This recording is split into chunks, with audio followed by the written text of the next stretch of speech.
Sébastien Denaja. Oui, Monsieur le Président. Je voudrais dire déjà que le fait même que nous discutions de cette proposition de loi témoigne d'abord d'une volonté, c'est celle de témoigner de l'osmose qui existe entre la majorité nouvelle de l'Assemblée nationale et celle du Sénat. Parce que si Marie-Jo Zimmermann a eu raison de rappeler que nous étions au gouvernement, nous sommes aussi majoritaires au Sénat et majoritaires à l'Assemblée nationale. Et je vois même que les périmètres...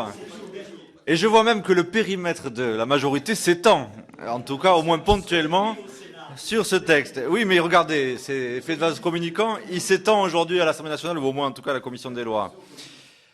Je crois aussi que cet après-midi, il en a été question, aux questions au gouvernement. Il est question du respect du vote des citoyens. Et l'abrogation du conseiller territorial, c'est un des engagements du président de la République. C'est un des engagements de François Hollande dans sa campagne présidentielle. Et donc, vous le voyez, Monsieur Geoffroy, nous sommes bien dans une démarche positive, puisqu'il est toujours positif de respecter le vote des citoyens. Abrogé, parce que ça a été dit, c'était un recul démocratique incontestable, et ça a été dit aussi, une conception particulièrement hasardeuse de l'architecture institutionnelle locale. Un recul démocratique, parce que c'était le mépris total du pluralisme, parce que c'était la ruine de tous les efforts faits depuis des années pour la parité, une régression sans précédent, ça a été dit sur tous les bancs d'ailleurs. Et puis, une conception quand même particulièrement paradoxale de la démocratie locale et de l'esprit même de la logique décentralisatrice. Parce que la décentralisation, c'est rapprocher le lieu de décision des citoyens. Or, l'équation que réalisait le conseiller territorial, c'était, soi-disant, selon l'UMP, qu'avec moins d'élus, il y aurait un approfondissement démocratique. Eh bien, nous pensons qu'au contraire, il y avait là un affaiblissement démocratique au niveau local.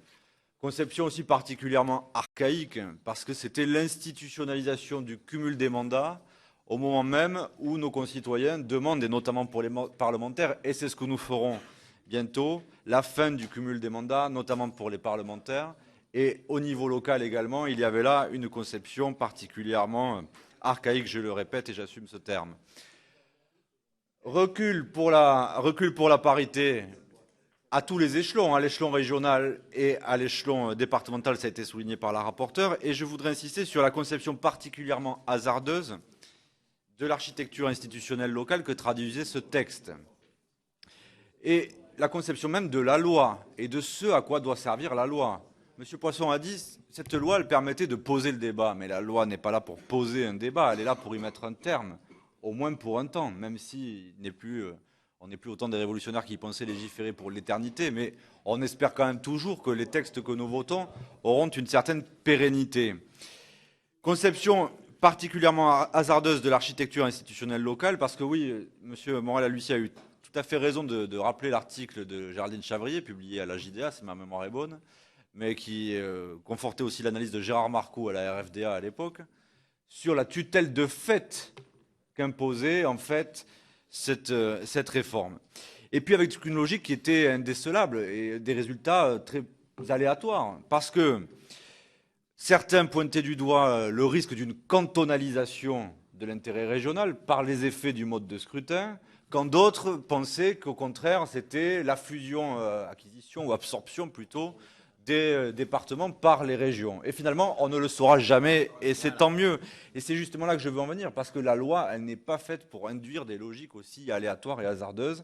Elle est là pour quand même fixer des cadres, sans même qu'on se lance dans des processus incrémentaux, en se demandant qui sera le prédateur de l'autre. Est-ce que le département sera le prédateur de la région ou bien l'inverse? Il ne me semble pas que ce soit le rôle du législateur, même si c'est vrai que sur ces sujets, il faut être modeste et que nous ne légiférons sans doute pas pour l'éternité.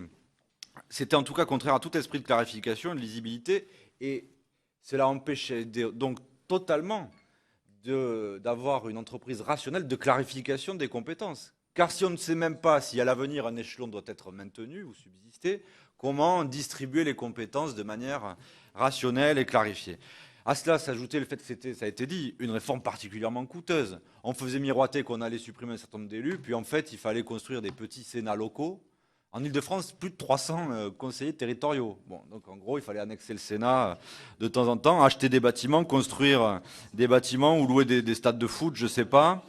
Sachant aussi qu'on allait revaloriser l'indemnité, puisqu'il fallait payer 1,2 fois le montant de l'indemnité actuelle d'un conseiller général, je crois, ou régional.